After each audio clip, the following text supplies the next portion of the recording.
Heading डालो अब, very important, PNL based questions of PGBP. हाँ भाई, रोंगटे खड़े हो जाते हैं इस क्वेश्चन को देख के जो पीएनएल बेस्ड होता है।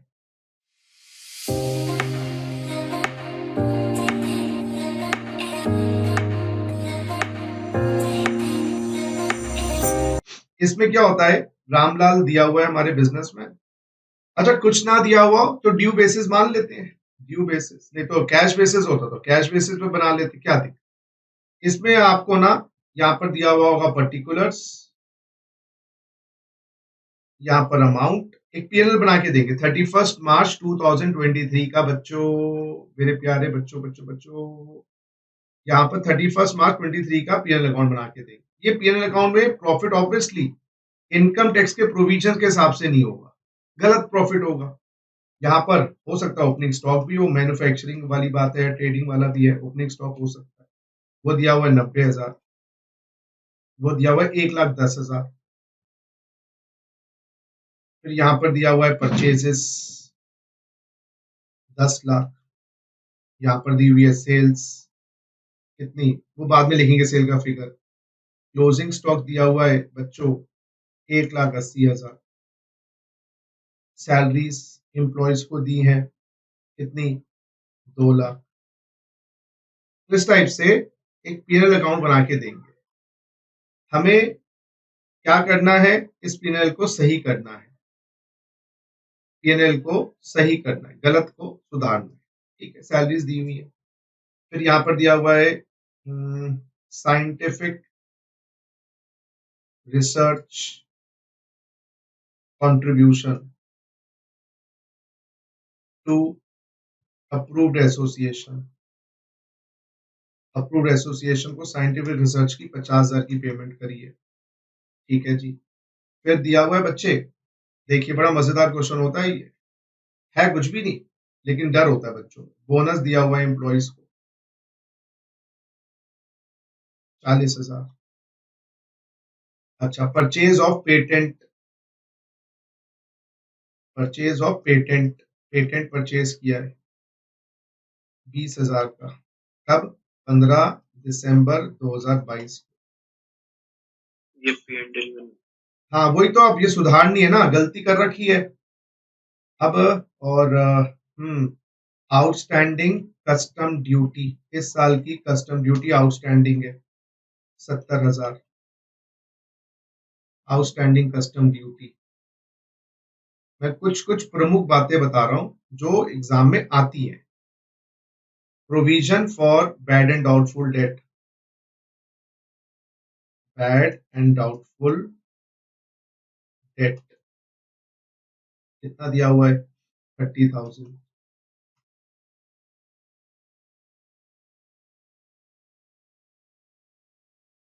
Health insurance of employees 10,000। लिखो जी, हो जाए तो बताइएगा एक बार। डेबिट साइड पे और लिखा इनकम टैक्स दिया है इन एडवांस। आपने 22-23 में दे दिया, 23-24 असेसमेंट ईयर का कितना दिया है जी, 50,000। इनकम टैक्स तक लिख ले तो बताइएगा मुझे।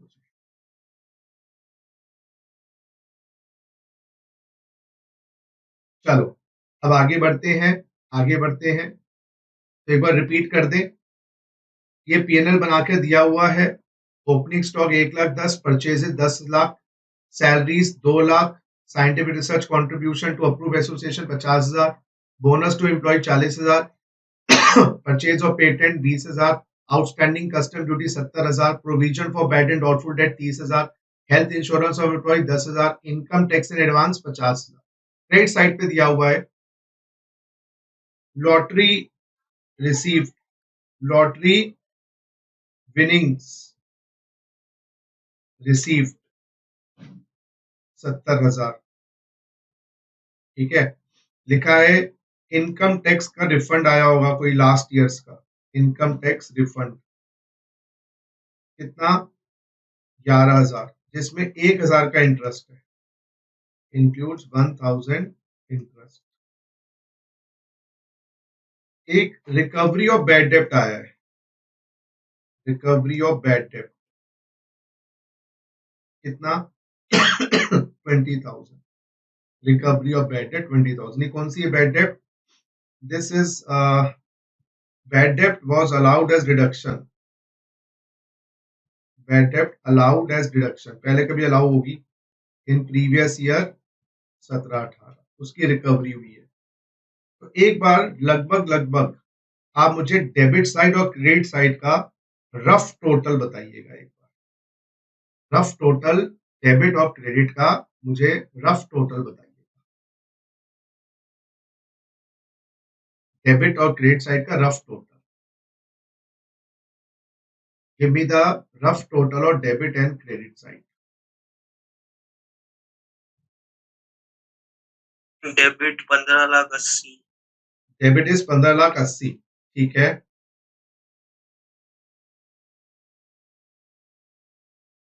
क्रेडिट साइड का टोटल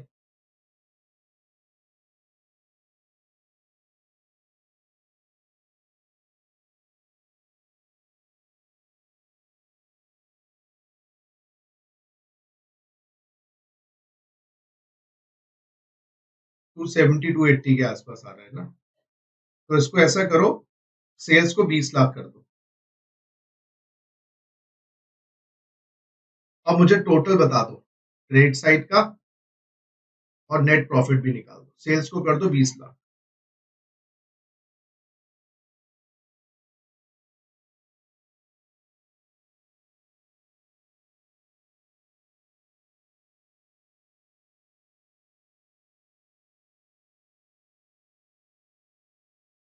करो जल्दी जल्दी बताओ यार, इतना टाइम मत लगाओ।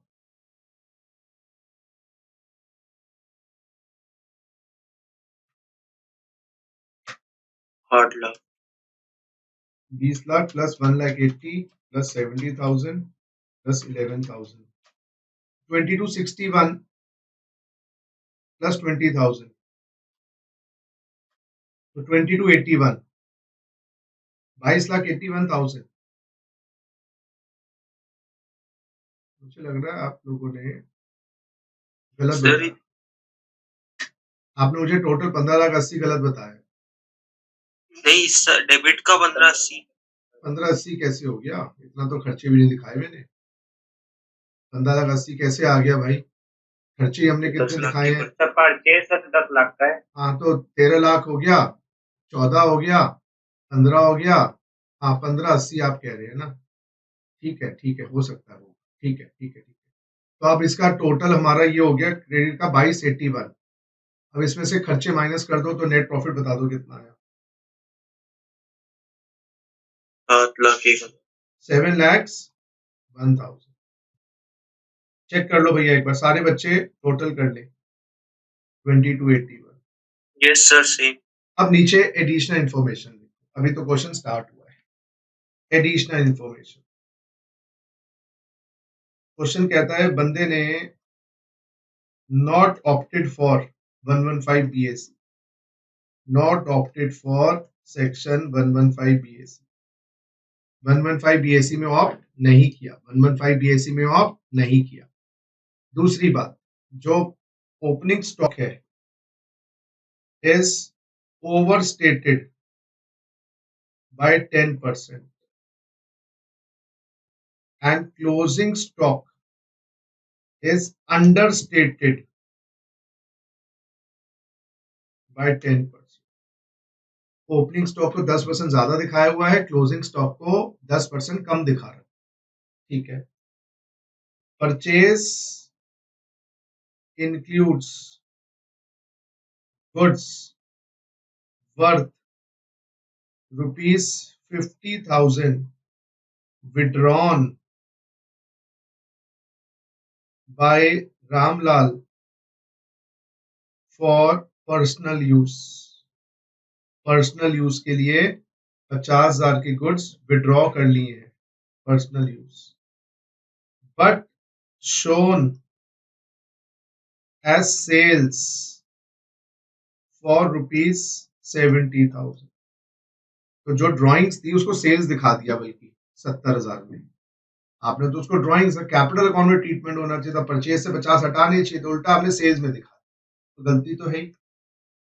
Salary includes ₹30,000 paid in cash to an employ in a single day. एक दिन में 30,000 की एक कैश की सैलरी दी है किसी को।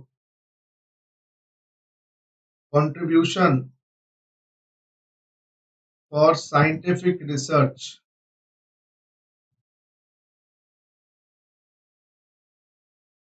is not related to Assessi's business, to Ramlal business. Ramlal के बिजनेस से साइंटिफिक रिसर्च का कोई लेना देना नहीं है। रामलाल बिजनेस, ठीक है सर। एक इसने कुछ बोनस भी दिया है, दिया है ना बोनस? हाँ जी सर, बोनस 40,000 है ना। Bonus includes 15,000 paid on 15 July 2023 and balance paid up to 31 March 23। एक second, custom duty 70,000,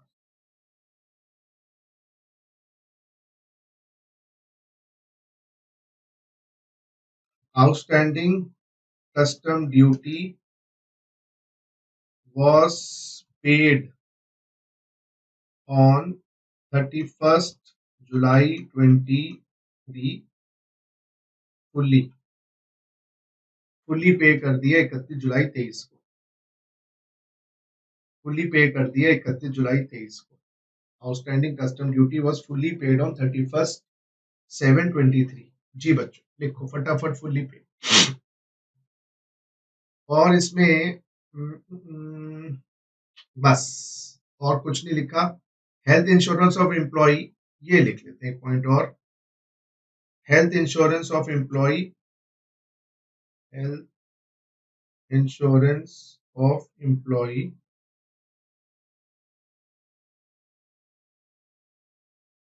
is paid by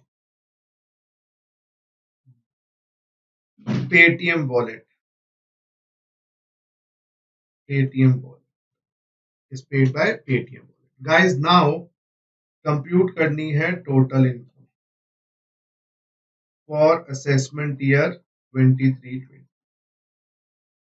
चलो जी, एक बार मैं आपसे रूबरू हो रहा हूँ, बताइए यहाँ तक कॉपी कर लिया?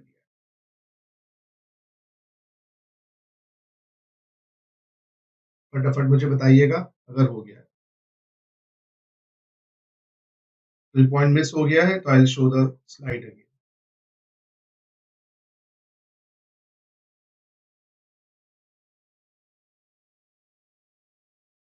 हाँ जी guys, give me a response फटाफट फटाफट। Yes sir, done. चलो जी guys, now I'll show you the presentation also how to solve such kind of questions. It consists of total income ना, तो प्रॉपर प्रेजेंटेशन दिखा रहा हूँ जो एग्जाम के लिए इंपॉर्टेंट है। Computation of total income of Ramlal for assessment year 23-24, previous year 22-20।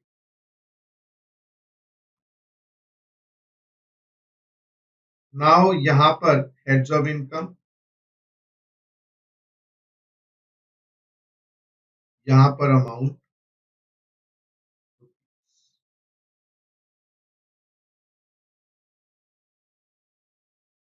यहाँ पर इनकम अंडर मेरे हिसाब से बिजनेस प्रोफेशन, एक हेड तो ये बनेगा, ये वर्किंग नोट 1 में जाएगा। इनकम अंडर अदर सोर्सेस पूरा लिखेंगे एग्जाम में, तो ओएस नहीं लिखना, बीपी नहीं लिखना, पूरा लिख देंगे वर्किंग नोट 2 में।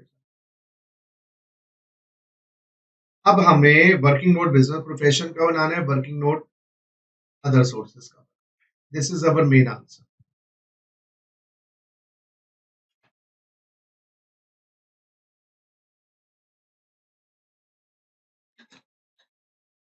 Now let us do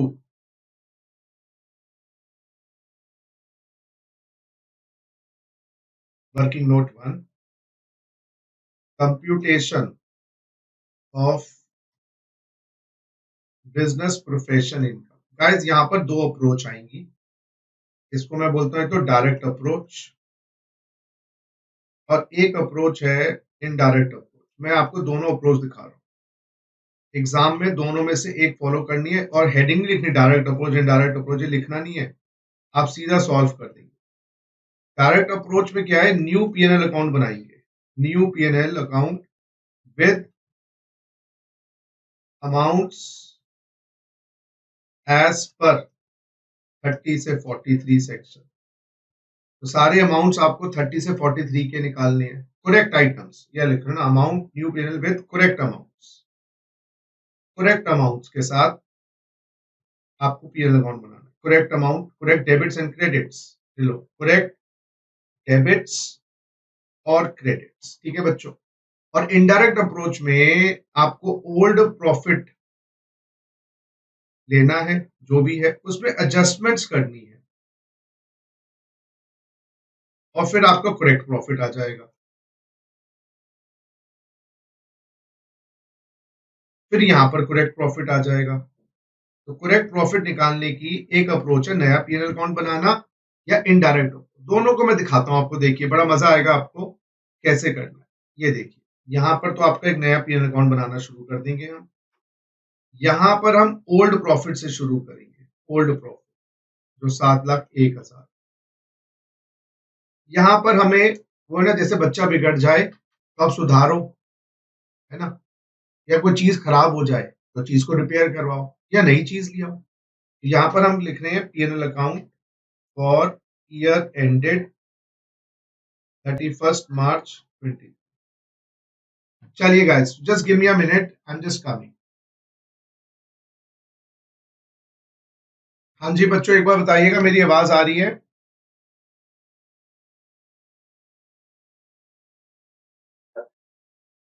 are you people able to hear my voice?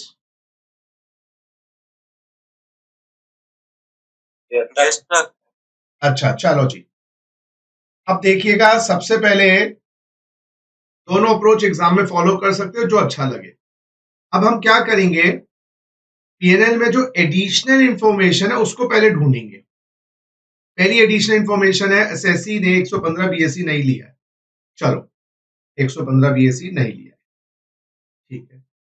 Opening stock over stated है 10 से और क्लोजिंग स्टॉक अंडर स्टेटेड है 10 से। तो ओपनिंग स्टॉक को 10% ज्यादा दिखाया हुआ है, तो हमारा सही ओपनिंग स्टॉक जो होना चाहिए वो होना चाहिए 1,00,000।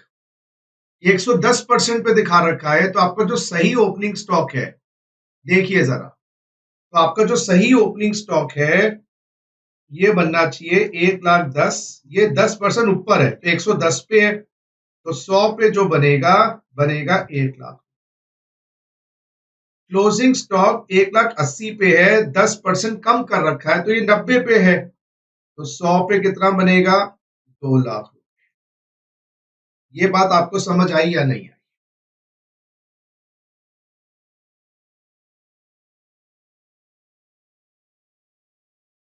हाँ जी, ये बात आपको समझ आई या नहीं आई, मुझे आप चैट बॉक्स में बताइए या मुझे माइक पे बताइए।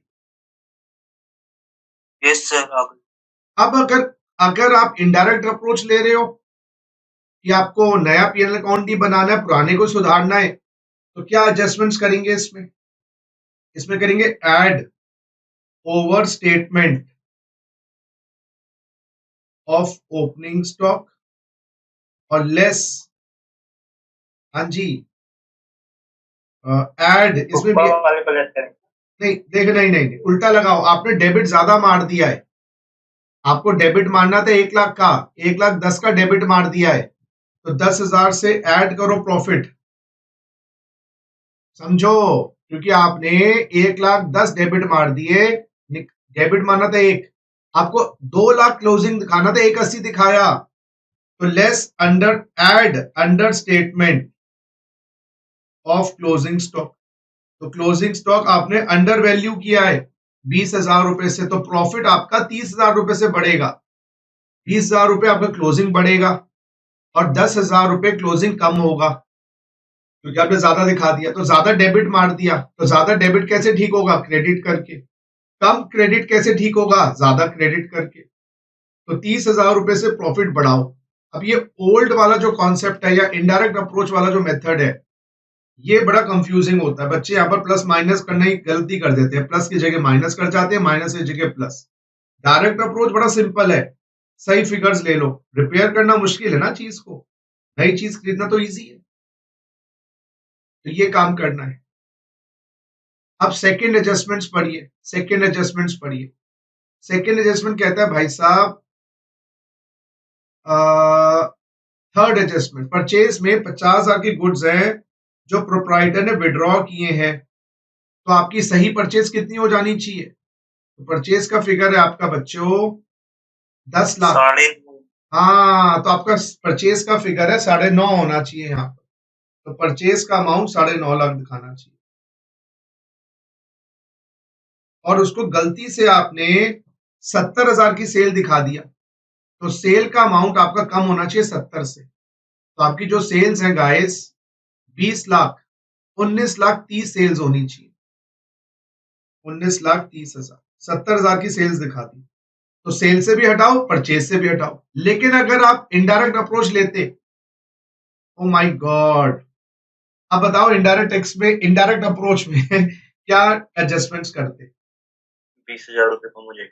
हाँ, notional profit on drawings, notional profit on drawing 20,000 रुपए से कम कर देते। या जो को समझ नहीं आया तो 50 परचेज ऐड करो, 70 की सेल माइनस करो, ऐसे भी कर सकते थे। 50,000 ऐड कर देते आप और माइनस कर देते 70,000, तो -20,000 ऐसे भी आ जाता।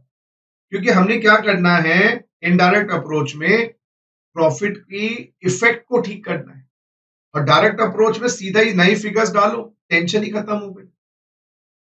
नेक्स्ट, नेक्स्ट बच्चों, उसके बाद हमारा सैलरी 30,000 रुपए कैश की दिया एम्प्लॉय को सिंगल डे में, और सैलरी जो है 2 लाख, 30,000 की सैलरी। तो मुझे लग रहा है सैलरी सही वाला फिगर क्या होना चाहिए? 100। और इनडायरेक्ट अप्रोच में क्या करेंगे? इनडायरेक्ट अप्रोच में क्या करेंगे? लेस कर नहीं, 30,000 रुपए। प्लस कर देंगे, प्लस डिसअलाउड सैलरी। जो सैलरी डिसअलाउड हो गई 30,000 रुपए की, खर्चा ज्यादा ले गए ना भाई, आपको मिलनी नहीं चाहिए थी डिडक्शन, तो 30,000 रुपए से प्रॉफिट बढ़ाओ। क्योंकि 2 लाख डेबिट मान लिया, डेबिट 170 का होना चाहिए, तो 30,000 रुपए से सैलरी बढ़ा दी आपकी, प्रॉफिट बढ़ा दिया इनफैक्ट। सैलरी के बाद नेक्स्ट है साइंटिफिक रिसर्च का खर्चा, बिजनेस से रिलेटेड नहीं है, जो आपने पेमेंट करी है। कितनी करी है पेमेंट साइंटिफिक रिसर्च की? 50। बताओ डिडक्शन कितनी?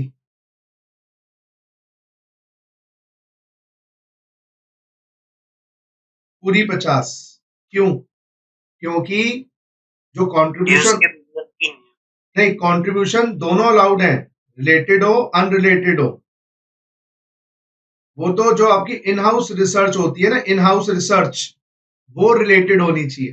तो साइंटिफिक रिसर्च का खर्चा पूरा अलाउड है अगर कंट्रीब्यूशन अप्रूव एसोसिएशन को की जाए, चाहे वो आपके बिजनेस से रिलेटेड है या आपके बिजनेस से अनरिलेटेड है, कोई दिक्कत नहीं। बिजनेस से रिलेटेड है, बिजनेस से अनरिलेटेड है, कोई दिक्कत नहीं। अच्छा, इनडायरेक्ट में क्या ट्रीटमेंट करेंगे मयंक? इनडायरेक्ट में क्या ट्रीटमेंट करेंगे?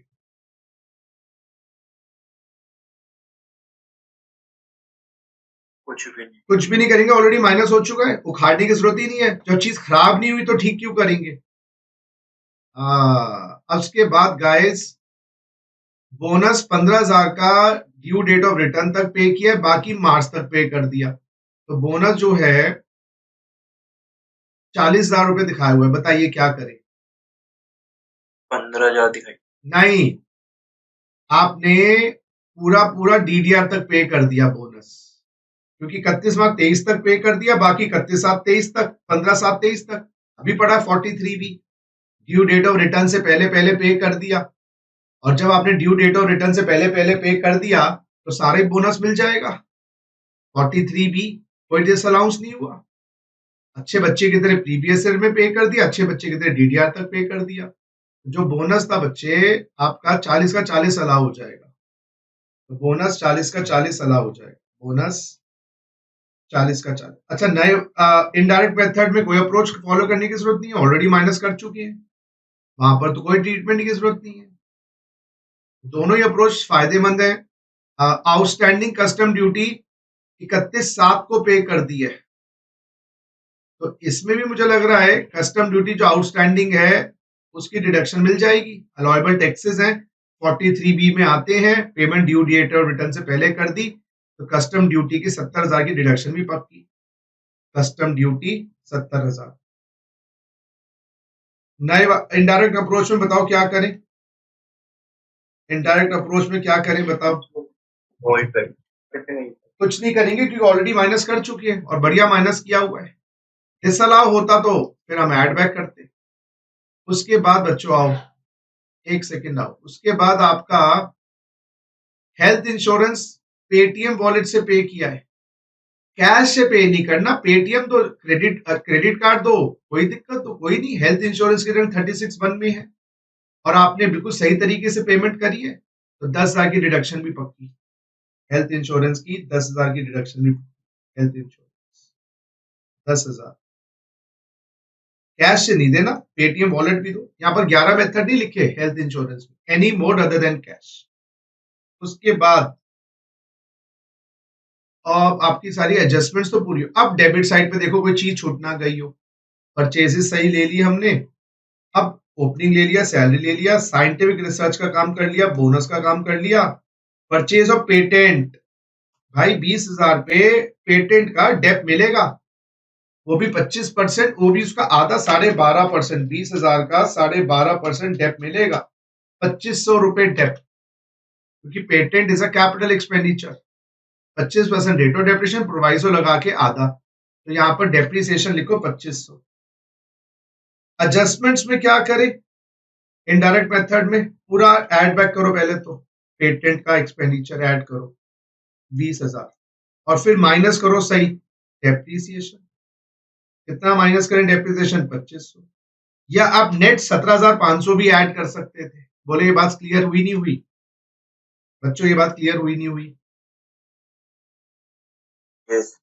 अच्छा, अब डेबिट साइड तो अच्छा भी बताता हूँ। देखो भैया, आपका 20,000 रुपए डेबिट मार रखे हैं, ये तो कैपिटल एक्सपेंडिचर है, ये तो आना नहीं चाहिए था।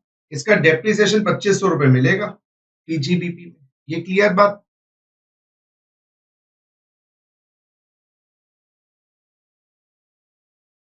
बोलो तो सही। अब लेकिन जब इनडायरेक्ट मेथड है तो पहले 20,000 ऐड कर दो, फिर 2500 माइनस कर दो। 20,000 ऐड करो, खर्चा हटा दिया, डेप्रिसिएशन, सही खर्चा माइनस करो, गलत खर्चा ऐड करो, बात खत्म, सिंपल सी बात। उसके बाद डेबिट साइड पे इनकम टैक्स दे रखा है, ये तो नहीं मिलता बेटा खर्चा, तो नए पीएनएल में मत दिखाना और पुराने पीएनएल में ऐड कर दो इनकम टैक्स नॉट अलाउड। जी, हमने डेप्रिसिएशन 12.5% की, क्योंकि इंटेंजिबल एसेट पे 25% डेप होता है और 180 दिन से इस्तेमाल कम हुआ तो आधा कर दिया। इंटेंजिबल पे 25% डेप्रिसिएशन है और 180 दिन इस्तेमाल नहीं हुआ है। देख लेते, डेट देख लेते एक बार, जो मैंने डेट डाली है 15/12 को है, तो 180 दिन से कम है तो आधा हो गया, 25 का 12.5। क्लियर? यस।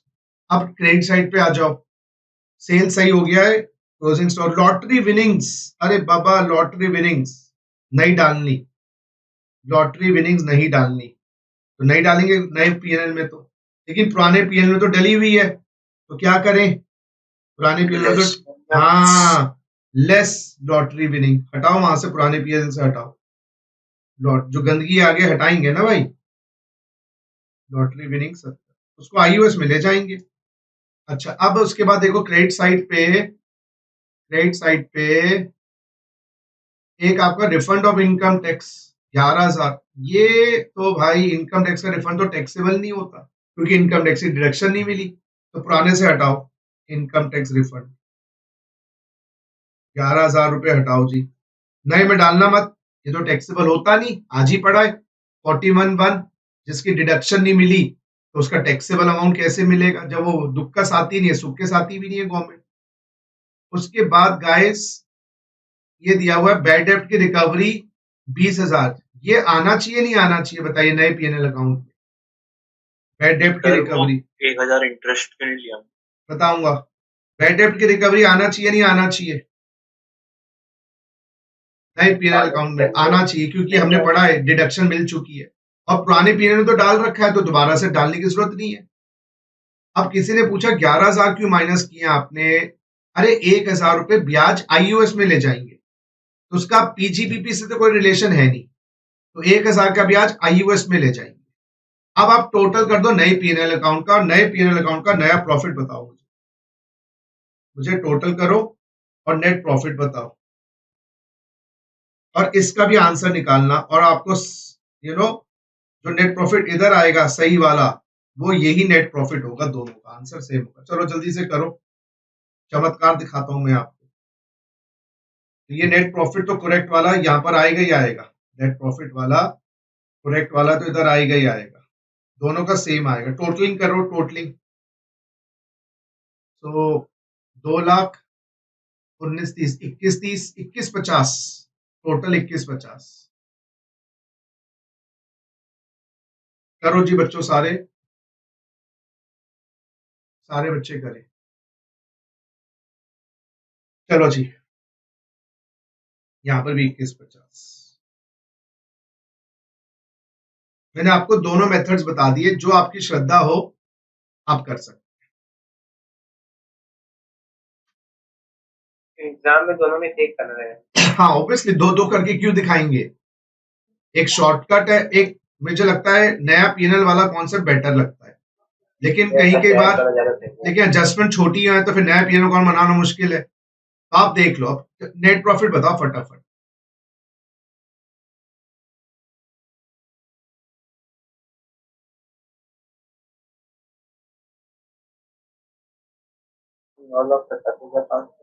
पता नहीं बेटा, सब बच्चे कंफर्म करें एक बार।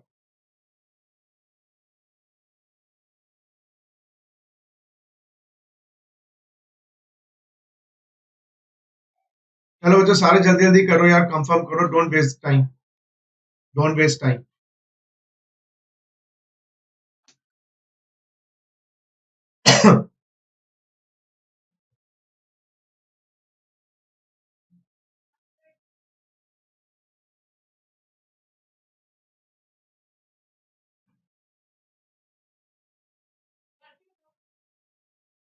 हाँ जी बच्चों,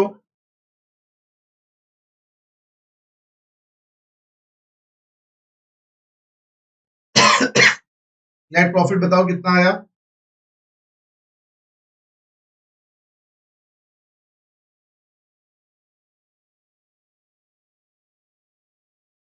मयंक बताओ जल्दी से, I am waiting for your answer.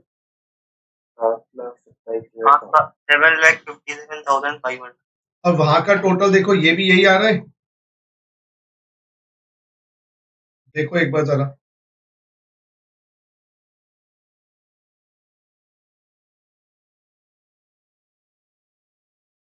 क्योंकि अगर मैच, वैसे तो एग्जाम में मैच नहीं करके दिखाना, लेकिन आपको दिखाना है कि दोनों मेथड ही सही है, इसलिए मैच होना हमारे लिए आवश्यक है। ये टोटल भी कर लो भैया एक बार जल्दी से।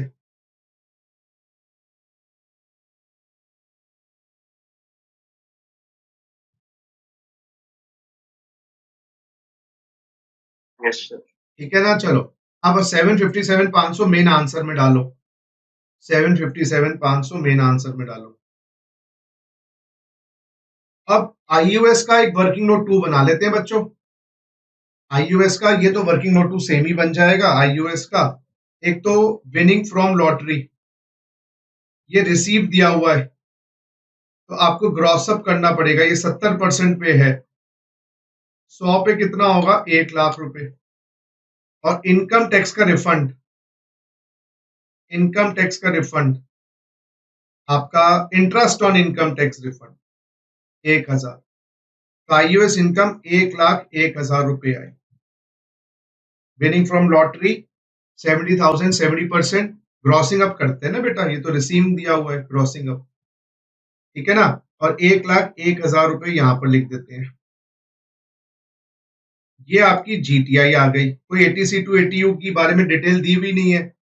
757,500 plus 101, 757,500 plus 101, 8,58,500। ATC to ATU दिया हुआ नहीं है, नील। तो आपकी टोटल इनकम हो गई 8,58,500, 858,500।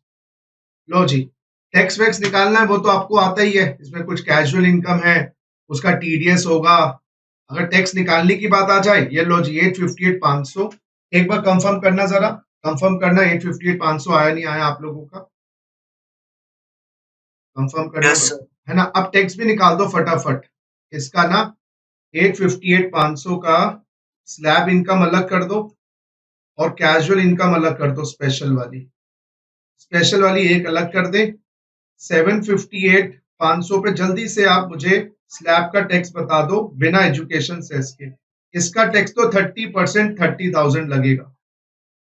एक बार मुझे जल्दी से 7,58,500 पे जवान आदमी का, क्योंकि कुछ दिया हुआ नहीं है और बिना 115 बीएससी में कवर हुए, तो ये आपका बन गया 758,500, 64,200, 64,200। मैं लेके चल रहा हूँ कि तुमने सही निकाला है।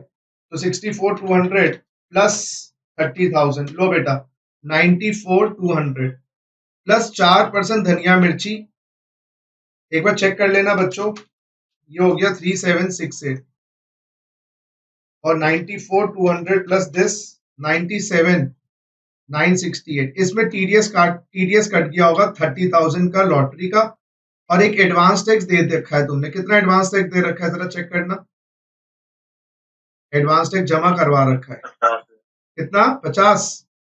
तो मुझे हिसाब से तुम्हारा बैलेंस टैक्स लायबिलिटी जो आई, जो तुम्हें जमा करवानी है असेसमेंट ईयर में, वो हो गई 97,968 माइनस 30,000 बच्चे, minus 50,000, 17,968 which is to be rounded off 17,970। लो जी फिनिश। आपको मैंने पीएनएल के क्वेश्चंस, अब इसमें एडजस्टमेंट 2-4 ज्यादा हो सकती है, 2-4 कम हो सकती है।